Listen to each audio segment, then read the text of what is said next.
Welcome to this edition of Safety First. I'm your host, Tim Kelly. Today we're talking about a very unique opportunity for citizens in the city of Suffolk to take part in and learn a lot more about what Suffolk Fire and Rescue is all about. And to cover that, we're going to be talking about the third annual Citizens Fire and Rescue Academy. Joining us today from Suffolk Fire and Rescue, we have Captain Ratliff and EMS Training Officer Kim Barrett. Thank you both for being with us today. Thank you. So we talk about the Academy. What is the Academy all about? Someone could kind of capsulize what it is and really the great opportunity it presents itself for people who want to sign up for it. The Citizens Academy allows the citizens an inside look at what we do within the fire service. It gives them the opportunity to be able to get hands-on with some of the stuff that we do daily. Mm-hmm. We also have an opportunity for them to take a CPR class, and they'll be certified for 2 years.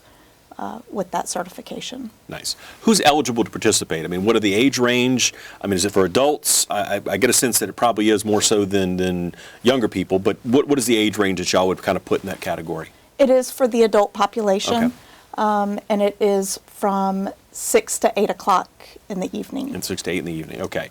Now, when does everything start? I know we're taping this a little bit ahead of the event. Obviously, registration is now ongoing. There's a deadline for that. So let's talk about what that deadline is and what people need to do to be able to sign up for this to see if they can take part in it. Okay, the deadline is March the 13th. You got to have your a completed application in by then. Mm-hmm. What we'll do is we'll take those, we'll review them, we'll send them to the fire marshal's office, and they'll do a background. We do have a background check done, and if you are selected, Kim or myself will notify you by April 17th by 5 o'clock in the evening that you've been selected, mm-hmm. and then we'll give further information at that point as needed. Okay. And then everything starts May 4th, is that correct? Correct. And runs until June 10th. Correct. So a pretty short window of time, but a lot of great things happening within that period of time. You mentioned 6 to 8 as far as the time for the classes and the opportunities that are there. How is each class structured? I mean, I know there's a theme or a topic or a subject matter that's going to be covered. Obviously, the men and women of the department are there to train and show and demonstrate. But I mean, I think as both of you have indicated already, it's definitely hands-on. It's not just sitting there listening. You get to see, touch, smell, feel the whole thing, right? Correct. Most of the classes are set up so that there is a classroom portion, right, and then a little break, and then a hands-on portion right at the end. Now, when you talk about hands-on, I mean, what are people really going to have a chance to do? I mean, specifically, I mean, they're going to learn how to use a fire hose. They can learn how to, ride on a truck. What else are they going to be doing within the context of that? They will be able to do some of the extrication. They'll be able to actually try to get a vehicle so that they can help cut it up. Yes, yes. So it is very hands-on. Mm-hmm. And then I think the beauty of this is certainly the people that take the class get a chance to see a little bit more of what goes on within the department, all the things that y'all do, but also they become sort of like almost ambassadors within the community as far as letting other people know as far as what the Fire and Rescue Department is doing.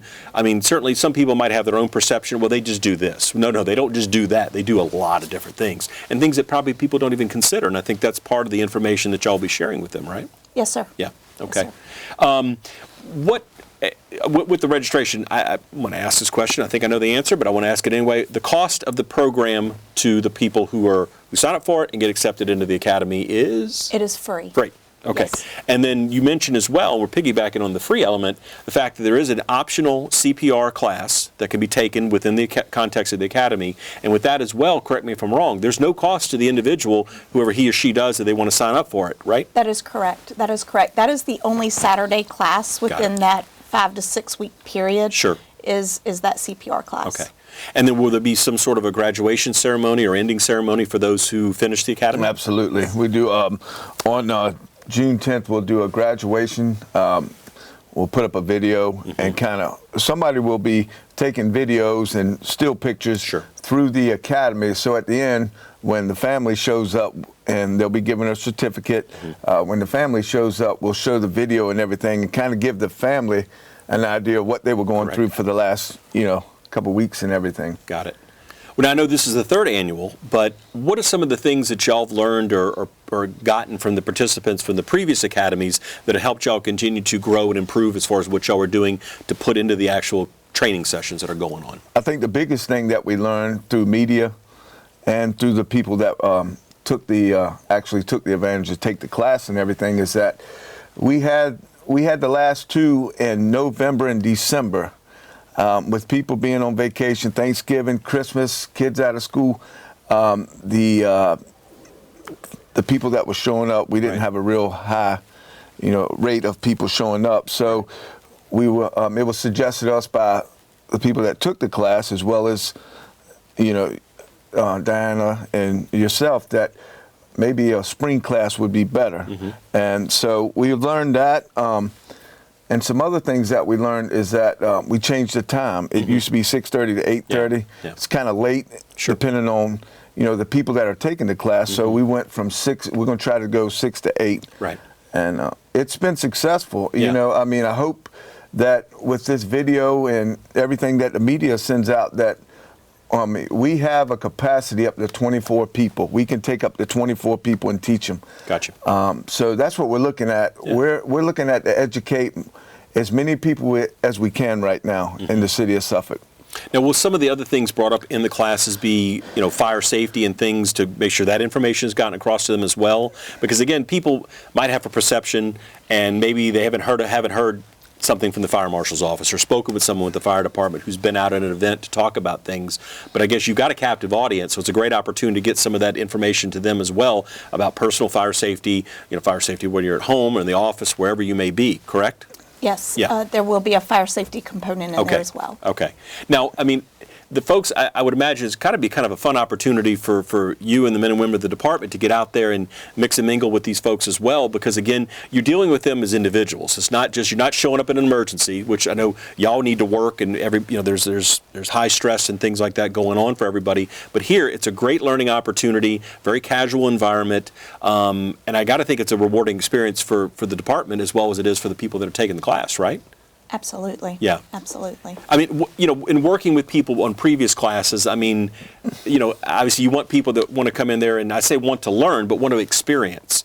And, what have been some of y'all's experiences working with the people in the previous classes for how they've kind of taken in everything that y'all presented to them and all these great hands-on opportunities y'all given them as well?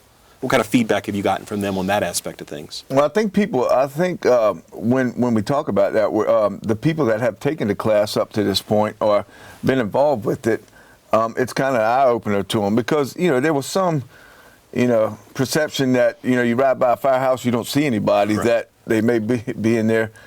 But they're always working. Right. We're checking off trucks. Yep.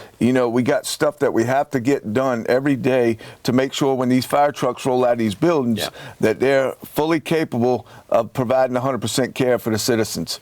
And that is a number one thing that we work on, is making sure these trucks, our equipment is ready to go at a moment's notice. Right. And with having the citizens in these classes, they actually get to intermingle and watch the trucks as they go out, even though they're in the class. We take them through the building, show them that, we sleep here, we eat here, just a normal day, a 24-hour day. Yeah. And, they get, and it's worked well. We've had positive feedback on, the classes. And like I said, with this spring class, we're really hoping to have more people involved. Sure, yeah. And that's our main goal. And, to get more people involved. The kids are doing it in school now.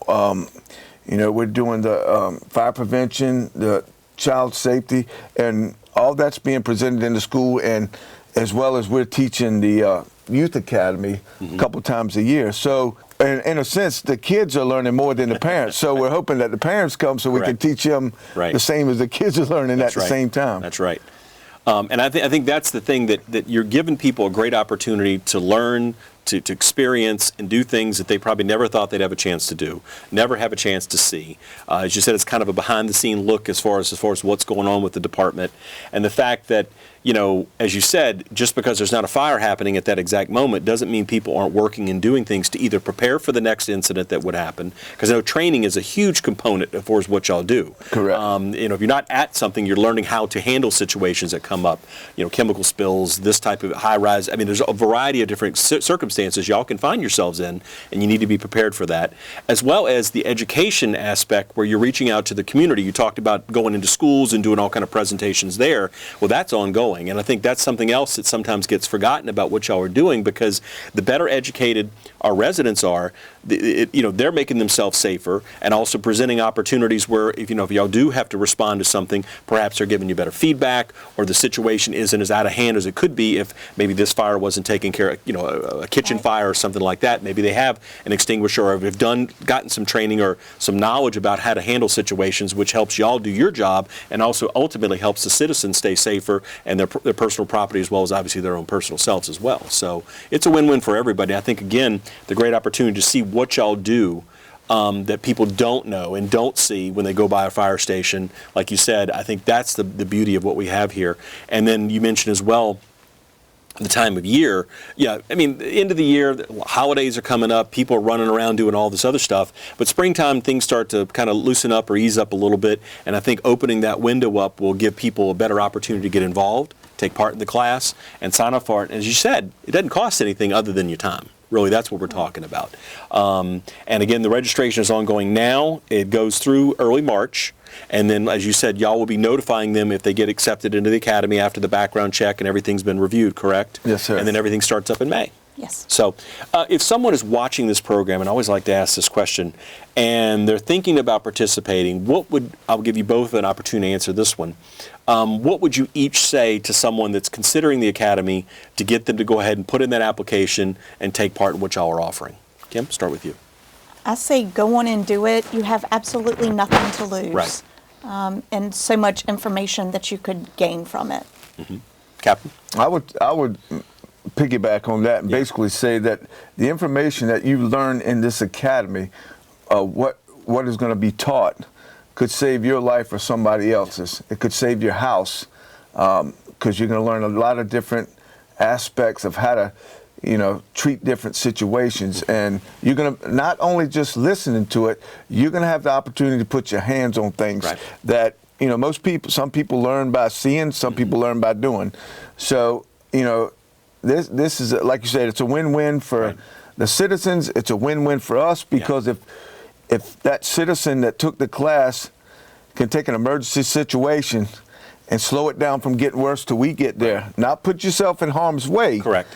Yeah. But if by seeing something, you could say, you may be able to help the situation before we get there, before it gets worse. Exactly. So that's the biggest thing, is make sure our citizens have as much knowledge as we can give them, and we protect, and they understand that the daily activity that we go through is, like you said, the training and all, is to make sure that we're ready at a moment's notice to take care of any situation that we're called to. Exactly.